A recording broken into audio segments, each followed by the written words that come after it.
Welcome, ladies and gentlemen, to a black screen video. So, I wanted to create these videos because you're probably like me and you go to sleep listening to people chatter. For me, it's either Red Letter Media or I used to listen to the Ricky Gervais show, which was back in like 2001, and it was with Stephen Merchant and Carl Pilkington, and that show was a complete disaster. And they have it all over YouTube, but during the time when they were doing this radio show, they did not care. Like, it was a complete disaster. And then you'll be introduced to Carl Pilkington, who's a wonder of the world. He's amazing. But what I'm talking about today is Velocipastor. So what I wanted to do is I wanted to discuss the movie in more detail, go scene by scene, and then just interject with my own personal thoughts and opinions. Again, this will not be anything related to current political climates and crisis or whatever the hell you want to call it, and the culture war BS. I'm not about that. And let me just be clear here. I'm aware of it. Like, it's not that I'm trying to avoid the fact that politics has been embedded in everything we consume and do, from social media to our video games to our movies.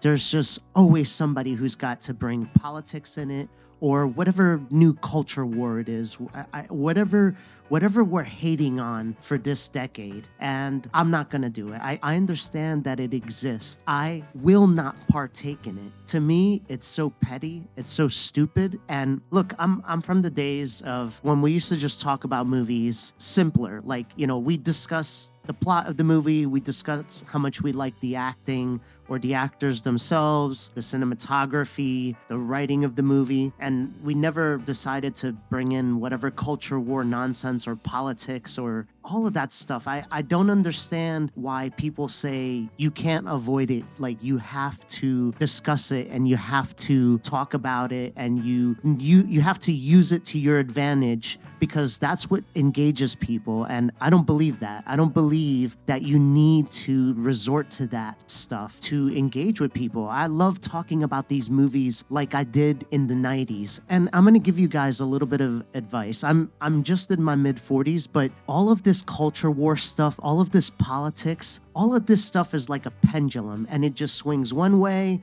and then it just swings the other.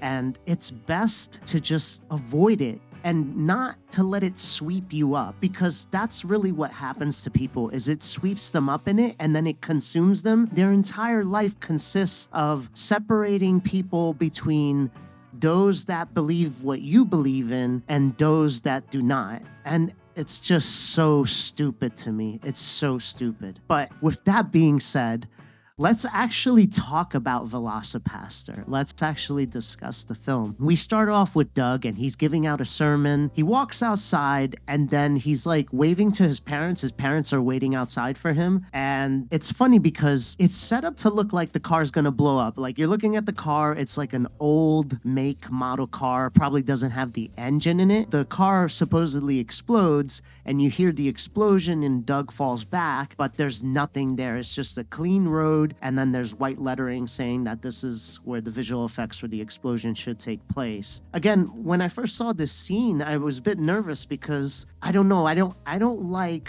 B movies that are too self-aware like this. Some of them, I guess some of them can work, and then some of them just do not work. So I was a bit nervous when I saw this scene, but again, after 5 more minutes of watching the movie, I felt at ease, and it was much, much, much better. So Doug is distraught, and he goes into the church, and Father Stewart's there. Father Stewart offers him some wine, which is the blood of Christ, and Doug downs it like as if it's a shot of whiskey. It's hilarious. And so Father Stewart tells him, like, hey, look, you should just get out, go travel, go see the world.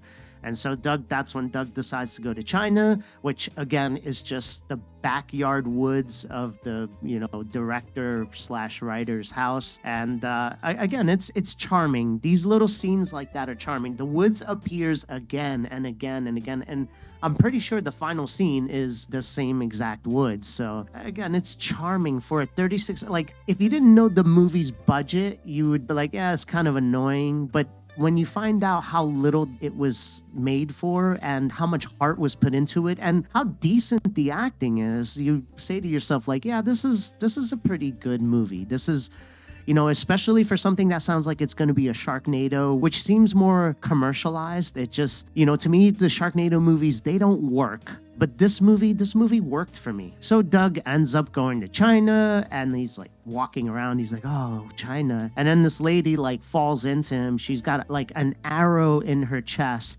Doug's like, are you okay?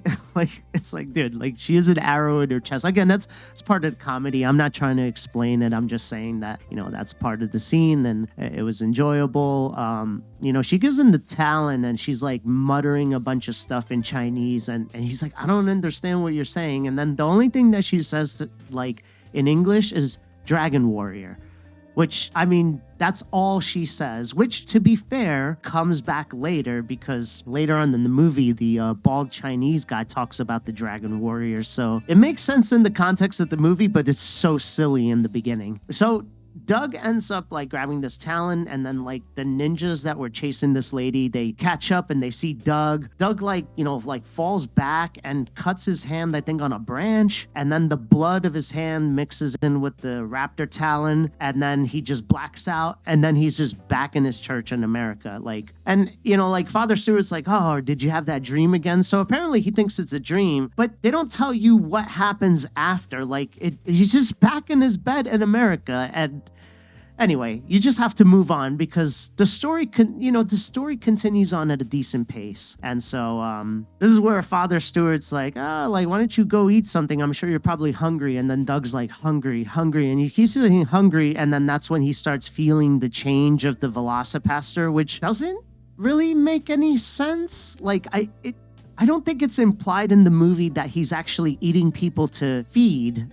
I'm assuming that he can just eat regular human food as well. It's a don't think about it type of movie. And those are those things that like I like to think about, but you shouldn't. $36,000 budget. Come on, people. Anyway, so, he runs out of the church, and then that's when we're introduced to Carol. She's talking to this pimp called Frankie Mermaid, and I gotta be honest, I like most of the actors in this movie. I think the only actors that I actually didn't like is this guy, Frankie Mermaid. He just seems, I don't know, maybe that's what you're supposed to feel. Maybe you're supposed to feel like skeevy around him, but it just doesn't work. He's a bit too over the top. Whereas I feel like the actors have a decent balance of, over the top versus seriousness for the movie. And I think he's just way too comical. So, Frankie slaps her around and he's like, go pimp for me. It's so stupid if you see her dressed up. She looks like she dresses at Forever 21. She looks like she's a freshman in college. It's so funny. So later on, Carol's in the park, I guess, which is, again, the same woods that we're going to see again and again. And she gets attacked by some muggers. And then that's when Doug transforms into a full raptor and he ends up saving her. Now, again, they just show brief flashes, but the costume is absolutely cheesy. It's so bad. And the only other thing that they show is contact lenses. They got these cat eye contact lenses that are green. And that's it. That's as far as you're going to get with the special effects for this movie. So Doug ends up waking up at Carol's house, and then there's a bit of a confusion where he thinks that they had sex, and she's like, oh, she's like, yeah, she's like, it was my first time, and he's like, oh no, and I mean, it's your standard confusion type scene, and I don't know, it's kind of dumb. By the way, I should mention that at first, Doug is horrified at the fact that they could have been together, but then they still have a romantic connection immediately after she shows him the bodies. He's like, I don't believe what you're saying. I don't believe that I turned into a raptor and killed those muggers. And then she's like, all right, she's like, I'll just show you. And she shows him the bodies, and he's horrified. And I'm gonna say this, that the actors actually have good chemistry, and it's not that Carol's ugly either. She's cute, but she definitely doesn't look like a prostitute. She does not look like one. So of course Doug doesn't want to at first be with her because he's with the church, which is, I'm gonna get into religion in a minute.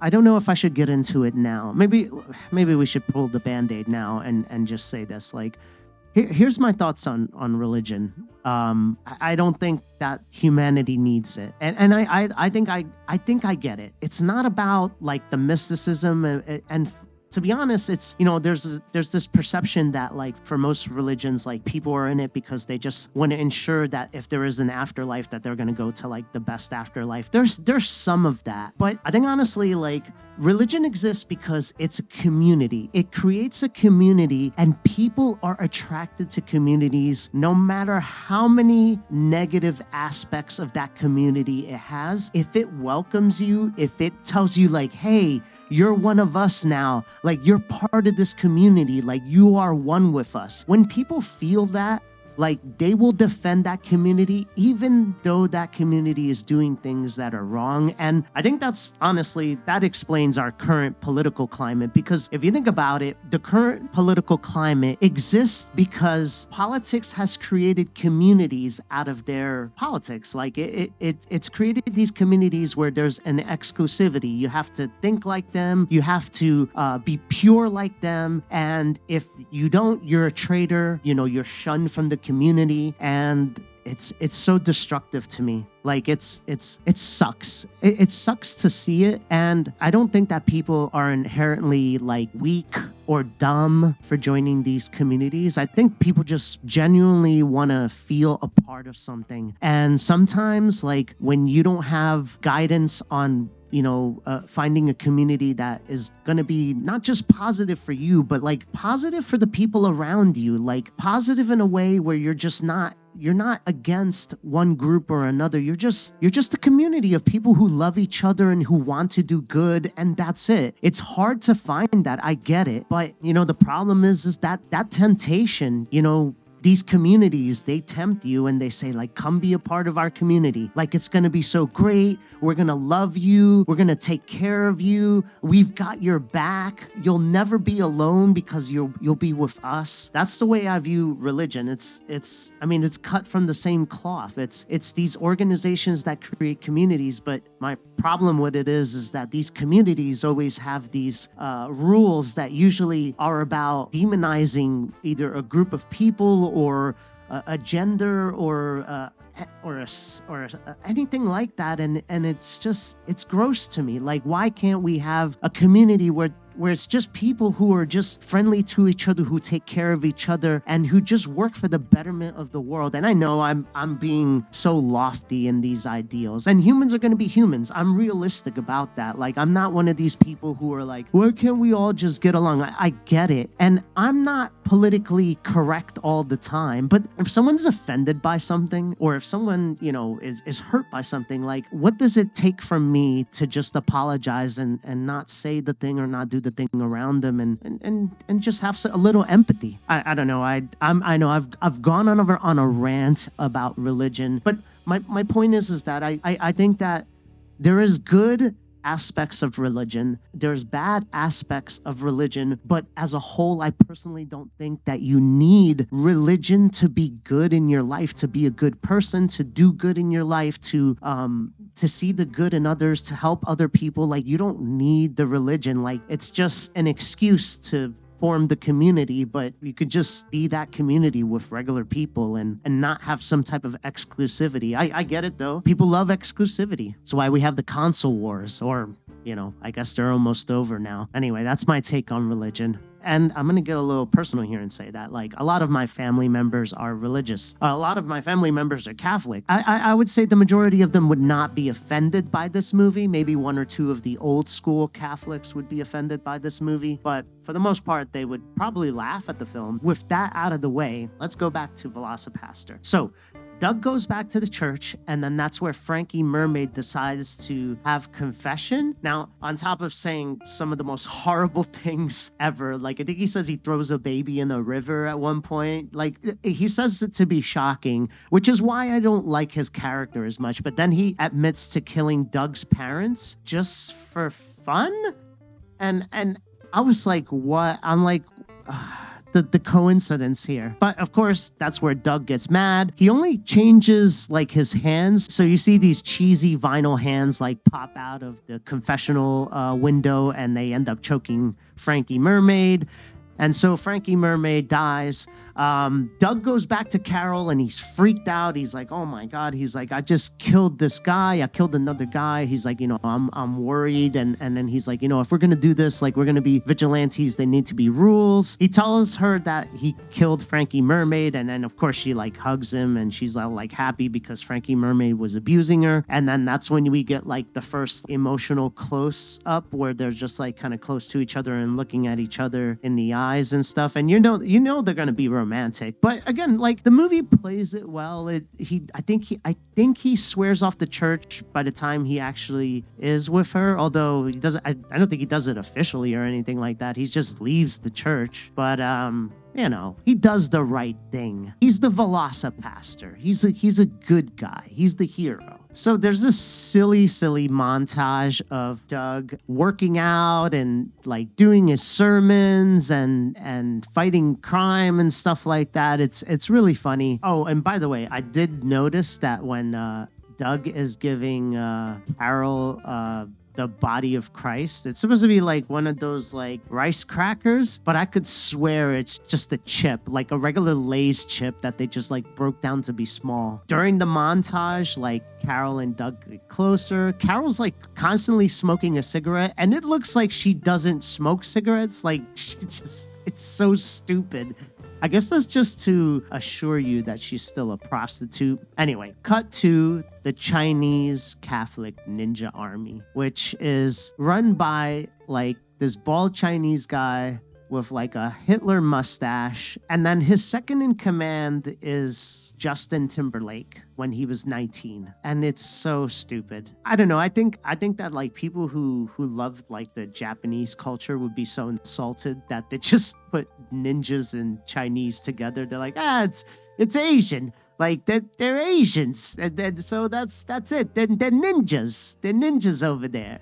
It's so stupid. Again, I know that the writer, director, producer is actually smart enough to know that ninjas are from Japan. Like it's all part of the movie. It's all part of the joke. I think it's like one of those things that like you'll find it either funny or like slightly insulting or maybe a combination of both. I think that's what I find it. It's like one of those things that it bothers me, but also I get it and I find it funny. This is where like is one of my favorite scenes, or I didn't even know if I call it my favorite scene. I think it's just awkward and cringe, but by the time like the scene finished, I was laughing because it was so stupid. And that's when they're laughing because the Chinese guy laughs and then Justin Timberlake laughs, and his laughs change every time. And it's so awkward and stupid, and he's got this stupid looking face. I don't know. I liked it. I liked the scene. Anyway, Father Stewart in the next scene, he ends up seeing Doug and Carol together, and that's when he's like, oh no, you're straying from the path of God. So he's like, I'm going to take you to this guy, which this guy in the next scene that Father Stewart takes him to is, I think, an exorcist or something. And I'm going to tell you this right now. If you watch the movie, or if you have watched the movie, you'll probably rewatch it again. But this guy has elf ears. He has the pointiest ears I've ever seen in my life. Elf ears. And I couldn't stop staring at them throughout the rest of his scenes. They're so pointy. They're elf ears. He's an elf.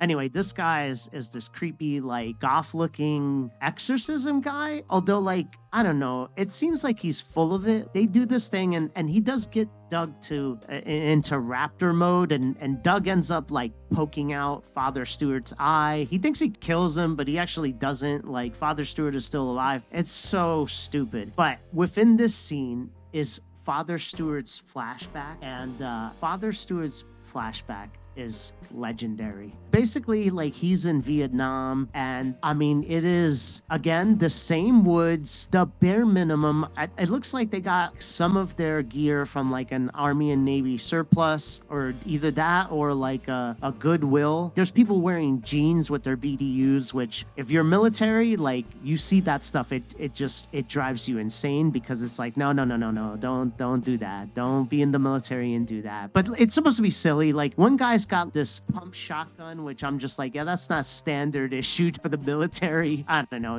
it's supposed to be stupid. There's only like Father Steere and 3 other people in the entire scene. This guy's talking. He's like, I'm gonna get you home. And I don't think this guy's supposed to be Altair. This guy has a beard like Altair, but I don't think it's Altair because this guy gets shot in the neck and dies. And then after that, his wife is just in there in Vietnam. She's just there. And she just hits a landmine and explodes. Half of her just completely blows off, and there's just blood all over Father Steere. And then that's when he decides to become a priest. Before that, he was going to have a family and everything. And then his wife was there for no reason. And then she blew up. And it was just stupid and funny. And I thoroughly enjoyed it. I really had a good time with that scene. So anyway, Carol comes back home from whoring herself out. And she sees Doug. He's like laying in a pile of newspapers. This is supposed to mimic, like if Carol was walking around the street and then Doug was there, like under the pile of newspaper, like, like shivering and stuff. And she's like, oh my God, Doug, what are you doing here? But instead, he's just in her apartment under a pile of newspaper, which is so stupid.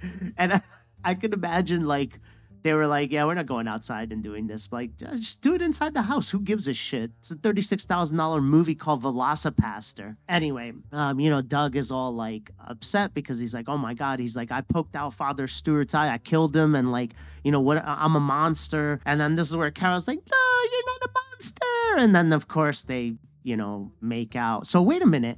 Now that I'm thinking about it, I don't think he has renounced his priesthood yet. Oh my God, he hasn't. I've been here like defending him, and he makes out with her and he's still a priest. But you know what? Who cares? Like that rule is so stupid anyway. That rule of like priests can't get married.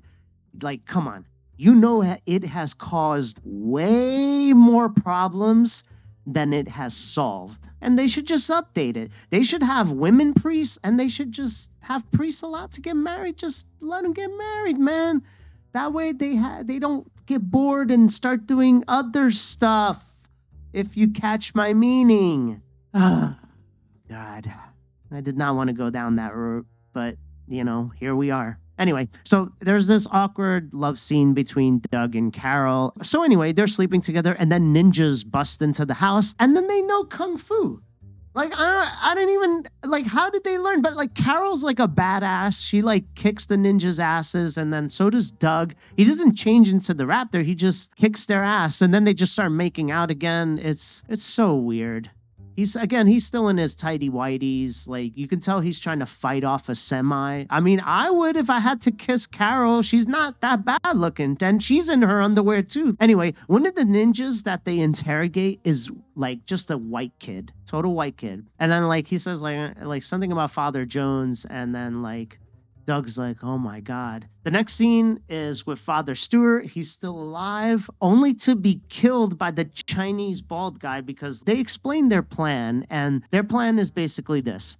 They want to get people addicted to drugs, and then they want to take away the drugs. So they want to get people addicted and then take it away so that these people have to go to like the 12-step program, and then they hook them into the church as well because the 12-step program is sponsored by the church, I think. That's their brilliant plan, is to get people hooked on drugs for a quick moment and then taking it away from them so that they can come to Jesus. I mean, it's brilliant. Honestly, like, to be fair, it would not shock me if this idea really did come up in like one of their council meetings or whatever for like the real religions. Like, what do we do? How do we get them? We're losing them to the internet and Pornhub and all that stuff. Like, what do we do? And it's like, I don't know, get them addicted to drugs and then make them go into the 12-step program, and we'll hook them with Jesus because, you got to allow him in, like, or some nonsense as one of the steps. It's absolutely ridiculous, and yet in the world that we live in, it is totally plausible. And that makes me super, super sad. How did I end up in this version of the multiverse? I have a theory, by the way. I have a theory that every time you come close to death, you actually die, but then your consciousness gets moved over to like the shittier multiverse. So every time you fuck up, you get like your conscious moves over to like the shittier version of what your world should have been. And that's why we're in this universe. And that sucks. There was a couple of times that I almost died.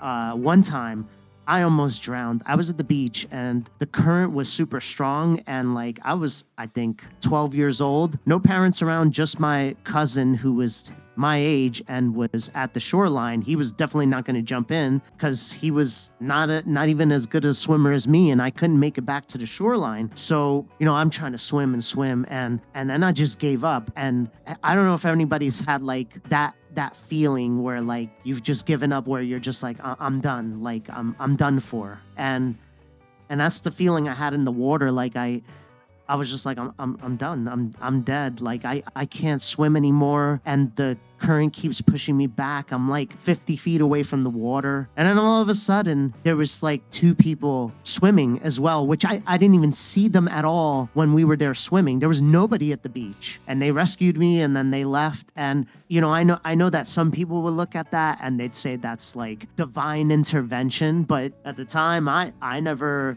believed in religion. And to be honest, the thought of the fact that I would be saved, but then innocent children that are in more horrible situations wouldn't be saved is stupid to me. And it's horrifying, to be honest. Like, I would not want to have a God that lets me live, because I mean, I was just a kid, an innocent kid, but like would let me live, but then would let like a 2-year-old die. And that just seems stupid, and it doesn't make any sense to me. So my silly theory is that like I did die, but in another version of the universe, those guys were there and they saved me. And now I'm in the shitty version of my universe. Anyway, let's get back to the movie because I went on a tangent. So Doug ends up getting dressed up in a leather jacket, and Carol ends up putting on a leotard. That's the most you're going to see her in, like a sexy outfit, besides that in her underwear. And yeah, there's no nudity in this film. For a B-movie schlock, there's absolutely no nudity in this film, unless you count Doug and his tidy whities as nudity, which I do not. I just call it gross. Anyway, so Doug confronts his brother, which is the Justin Timberlake second in command. And like throughout the flashbacks that Doug has been having of him and his parents, his brother like shows up at the end of the flashback, or not really, because it shows like a kind of a jump cut or like a fade cut. He wasn't really there, but they just added him on. And so, you know, Doug at first is like, oh, come to me, like, join me, like these guys are the bad guys, and it's not too late for you. And I should mention that before this, Justin Timberlake has a sword, which he's like, this is a family heirloom, but I don't want your blood to stain it. And so he throws this sword on the floor, and then Doug, with telekinesis, grabs the sword, and he's like, you forgot. He's like, I'm part of your family, and this sword is my family heirloom as well. And then violently stabs Justin Timberlake in the stomach. I mean, it's disgusting. Blood is everywhere. And I'm thinking to myself, I'm like, oh, like maybe like at the end of the movie, like he'll live. No, he's dead. He is completely and totally dead. Then Doug is like fighting the ninjas. Carol's fighting the ninjas. There's this hilarious part where the ninjas are fighting Carol, and Carol's like messing them up. Like Carol's like just destroying them. And then like there's like one ninja left, and he's like a black ninja. He's not Chinese at all. And he runs to a tent, and in this tent is this big ninja with a samurai sword. Like all of a sudden, like the black ninja's like looking at him, he's like, yeah, you got this. And then more ninjas come out of nowhere, like, and they're just like, yeah, like you got this, big ninja. And he's just walking slow towards Carol. Carol's not running away. She's not moving. She's like slowly walking back. And then he just slices Carol down the chest. And then apparently that's where Carol like looks like she's about to die. Doug is like all freaked out and stuff. He's like, oh, like don't die. And she doesn't. At the end of the movie, he takes her to the hospital. I'll mention the hospital scene in a second. Let me get to the Chinese bald guy, because I'm sure you're wondering like what happened to him. So here's what happens to bald Chinese guy. So after Doug sees Carol like get sliced and thinks she's dead, he turns into the Velocipastor, and they're like fighting the ninjas. It looks so ridiculous, but again, very well done. I had fun watching the scene. I had a couple of chuckles. The ninjas themselves are really stupid. And then Doug gets shot in the leg by an arrow. There's this weird effect and he changes back to Doug. And I just want to mention that throughout this scene, the Chinese guy is talking about like how he was prepared for Doug because apparently in China, they already had these raptor men and they were called dragon warriors. In the beginning of the movie, the girl who got shot by the arrow was like, dragon warrior. Now, like the Chinese bald guy is explaining like, yeah, like we knew about you guys. So he's like, I created a poison that will stop you. And Doug is like, yeah, he's like, maybe the poison doesn't work on me. And he rips the Chinese guy's head off.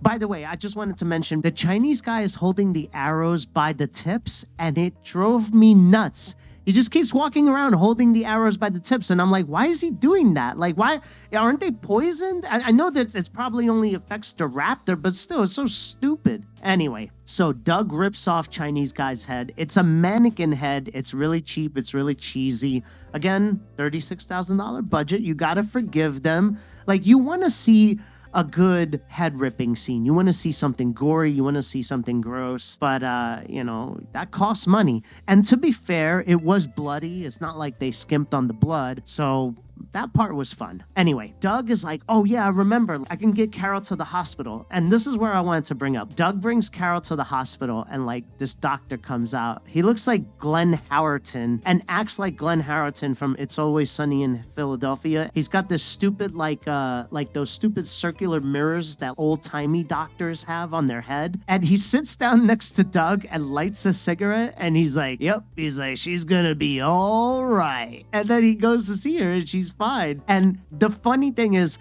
it drags on him for on the doctor for another 5 seconds. Like Doug leaves the scene and the doctor's still there smiling and smoking like a creep. And then like Doug goes to see Carol and this is what I thought was clever. He's like, so you're fine? She brings him closer for like a whisper. And I'm thinking she's going to say like, I'm pregnant. And she just whispers, and then in big letters on the screen, it says, she's fine. That is definitely a twist in the expectation because I was expecting her to be like, I'm pregnant. And she was like, no, I'm just fine. And then the movie ends with them supposedly like continuing to fight crime and stuff like that. And it is a wild movie, man. Like I honestly, like I really enjoyed it. One of the things that I think that I enjoyed is that the actors were really, they were likable. I think like one of the big things in these type of movies is you get nervous because you watch a film that's really low budget and the actors can be like a knockout standout performance or really, really bad. And